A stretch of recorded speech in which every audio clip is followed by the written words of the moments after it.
to Book of the Week with me, Fiona Fairway.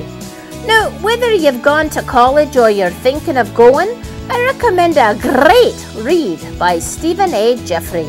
The book is called How to Fail at College. Now, don't let the title fool ya.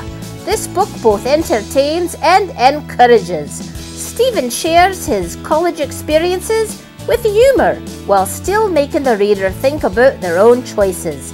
He's honest about the good, the bad, and the ugly of being at college.